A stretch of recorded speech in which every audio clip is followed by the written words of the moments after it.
So again, we got quarterback Troy Williams, defensive lineman Boogie Roberts, and Coach Ray Horton. Go ahead and start with Coach Horton, just making a brief opening statement, and we'll start taking some questions, and we'll end on time at 12:30. Coach? Okay.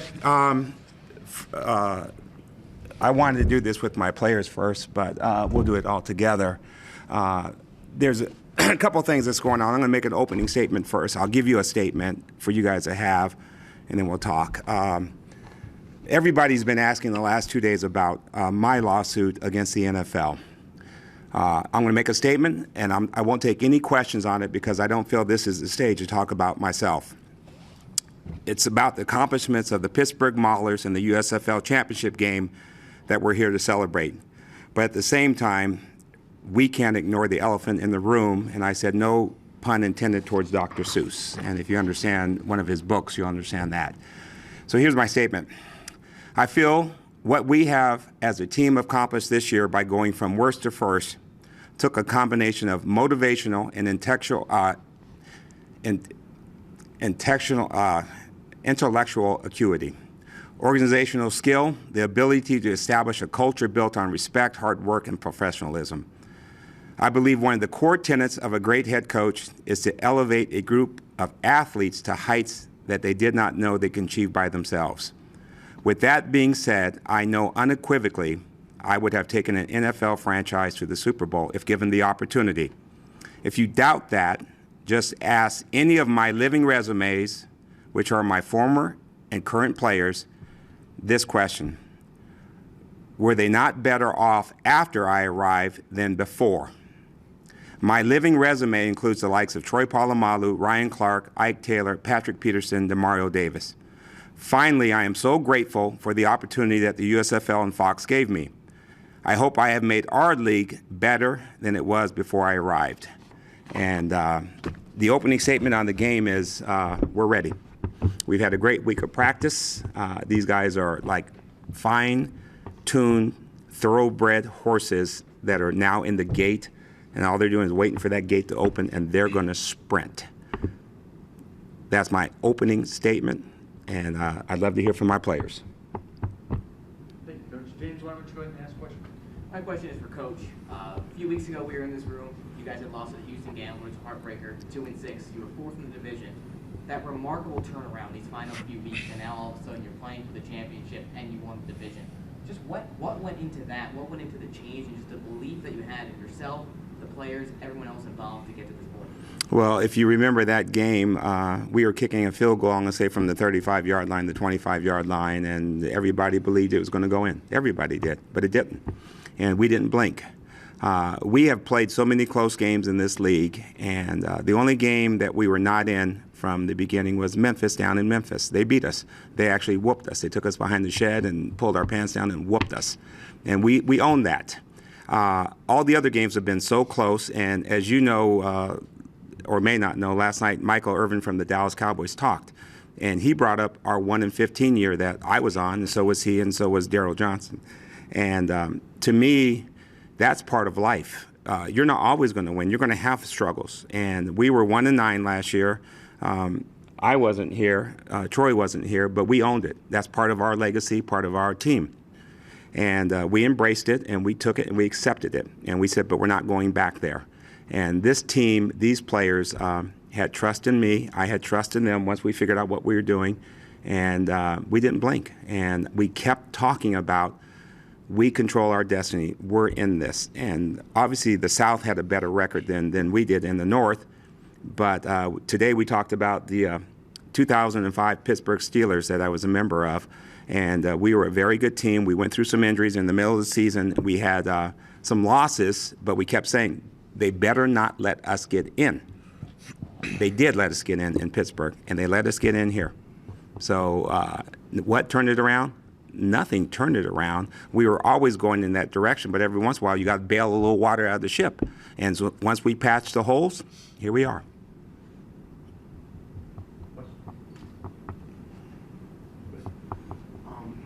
Coach, does it have like a similar feeling compared to your time when you were playing with, where you were coaching with the Super Bowl team? Does it have that similar feeling compared to being in the USFL Championship? Yes, it does. And here's what I mean. These men up here and the men that came before you, they're great athletes that want to get better. They want the person in charge of them to get them better.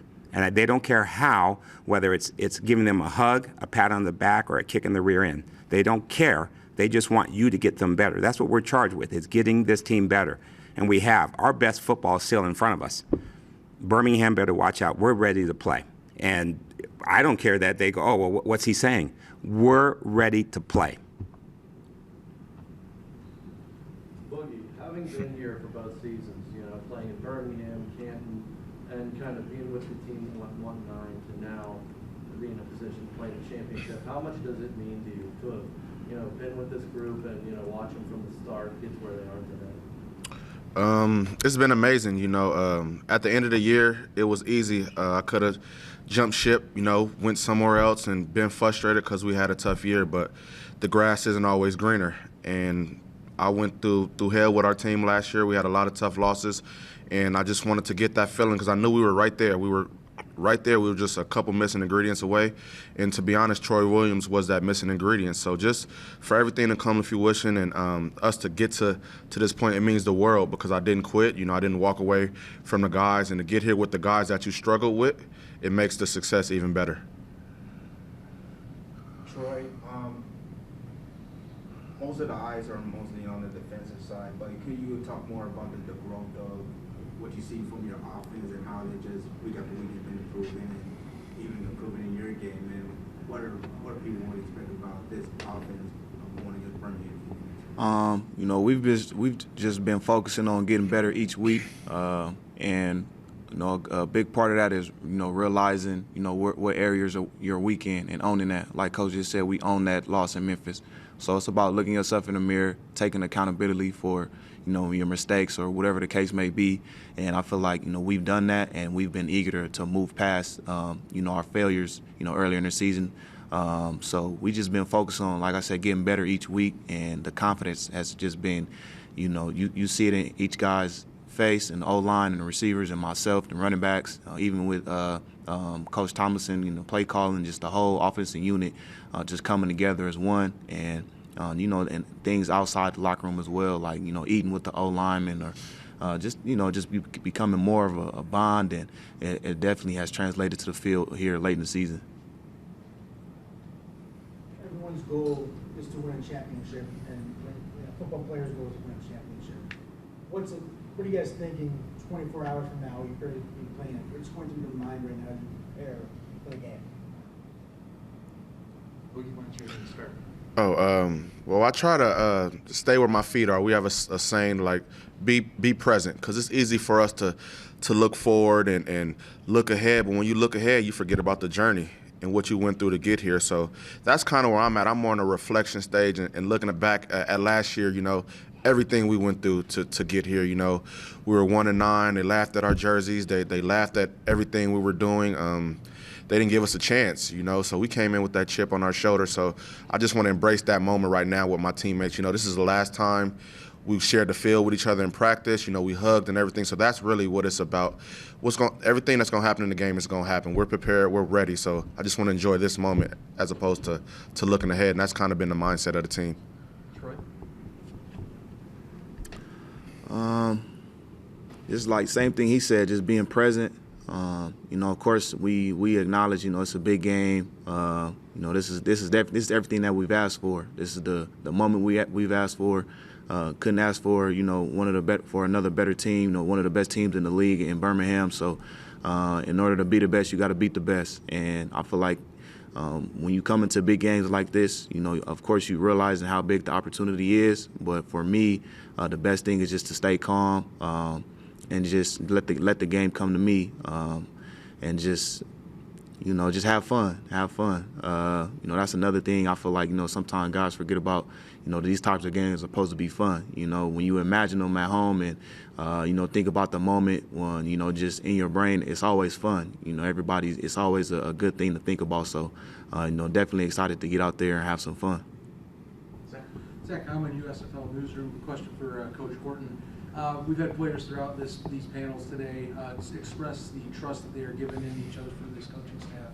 How can you elaborate on that, and at least what you're trusting in your players to execute, as well as how you're hitting your stride at this same time right now during this course of the season? I cannot speak for them because I'm not in their head and body and emotions and what they think about me. I know earlier in the season, one of our running jokes is he tried to turn me in. I knew it was him, and that was part of it, part of the trust. And I told him we're going to do things different. It's not the way that they're used to, and trust is built. It's like respect. Nobody gives it to you. You got to earn it. And we've had a long journey, and I think the trust, I think it's there. I can't speak for them. But for instance, I can't remember the game, but I made a quarterback switch during the game because we weren't moving the ball. And I don't know if he remembers the word I told him, but I said, I love you. You're my starting quarterback, but I'm putting James in. And to me, that's trust that, one of those man love things that men don't say, I love you. But I told this kid, I said, I love you. I said, you're my starting quarterback.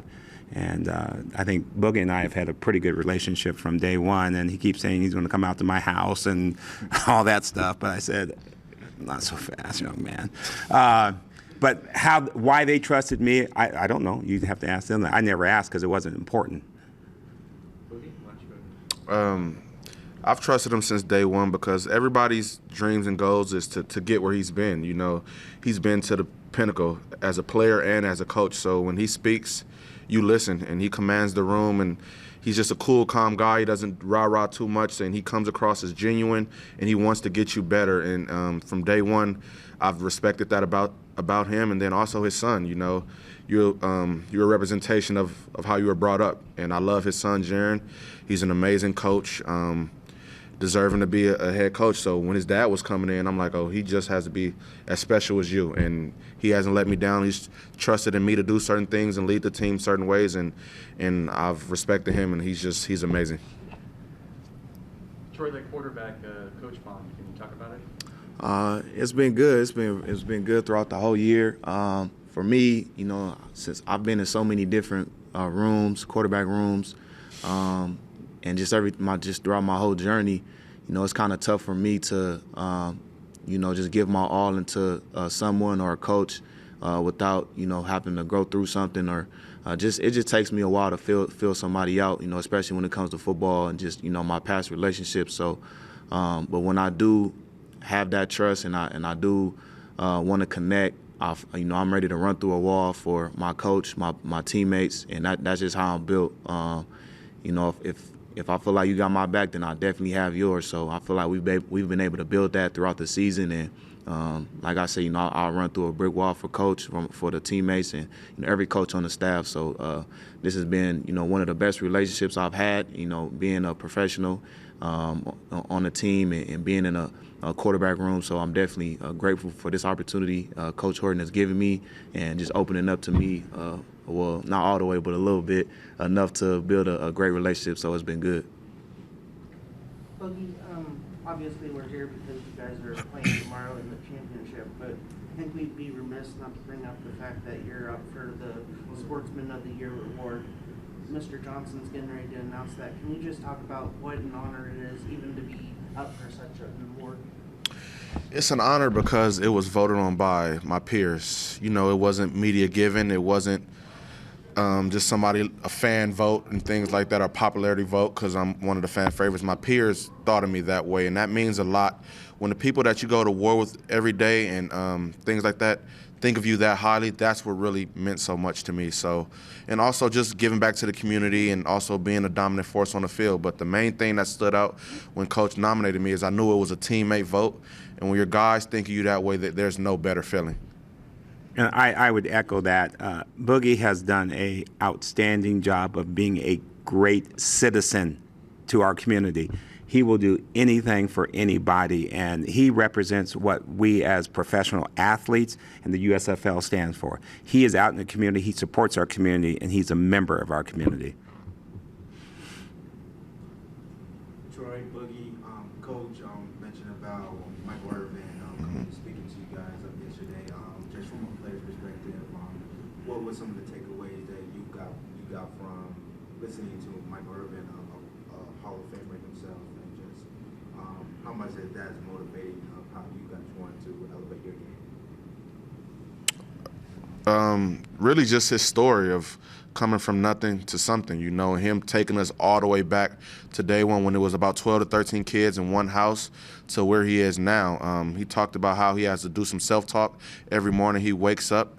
He didn't just become successful, he has to work at it and things like that. Nothing was given to him. And also that it's no matter where you start, you never know where you're going to finish. He talked about undrafted guys that he were teammates with, and now they're Hall of Famers, no matter how big and small they are. So just giving us that glimpse of hope that we can be anything we want to be, and he's a prime example of it. And, you know, I look up to him because he's everything I want to be. You know, he was in the NFL, he has a great personality, and then now he's doing broadcasting and doing other things outside of football, but he's still giving back to the game. And just to be able to see somebody that I watch on First Take every morning and things like that, and for him to be so humble and take pictures and give tips, it was a dream come true for this to happen in the USFL championship game.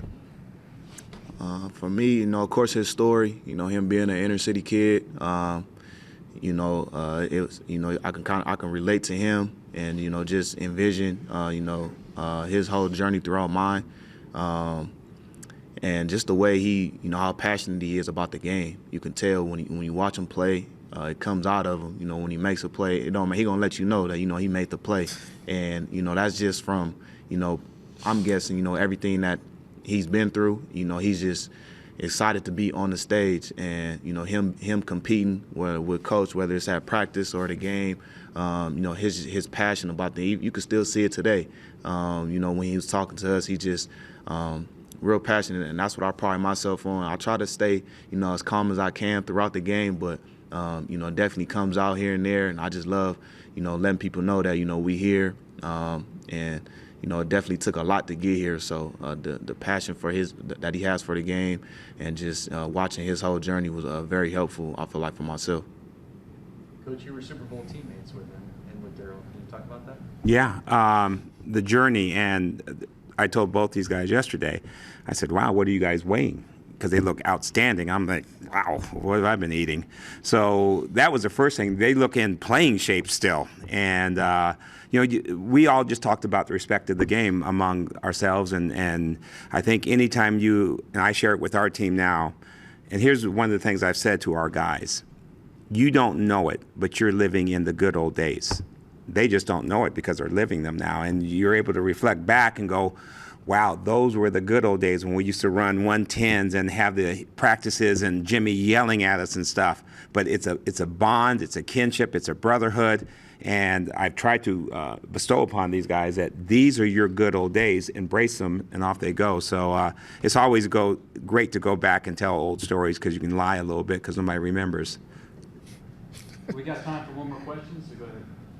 Coach, what can you say about Jaron winning USFL Assistant Coach of the Year and everything he's done to create such a great defense? Yeah, I think the players before talked about it. I'm going to talk as a father, not as a coach. Wow, how proud I am. And then Father's Day gift, and to be very honest and humbled, he's a much better coach than I ever was. And the reason I say that is at his age now, I was still playing in Dallas. And I couldn't do what he did. And could I call a play in the huddle? Sure, I could have called the play. Could I orchestrate a defense and do what he's doing? I could not. And so he's miles ahead of where I ever was. And then the last thing I'll say about him is it's been a blessing. I told Daryl I'd do this for free. I told him that. He didn't believe me, so he paid me. But one of the great things is up here, we go to dinner every once in a while. I drag him out, and just how respectful of a young man he is. And I credit his mom with that because he didn't get it from me. But, as a father, extremely proud. And then as a coach, he's a coach, and he's a very good coach. Well, gentlemen, you're going to be competing for that trophy for tomorrow. Congratulations on being North Division champions, and we will see you tomorrow night against the Birmingham Steins. Really appreciate it very We're much. ready. Thank you. Okay, appreciate it.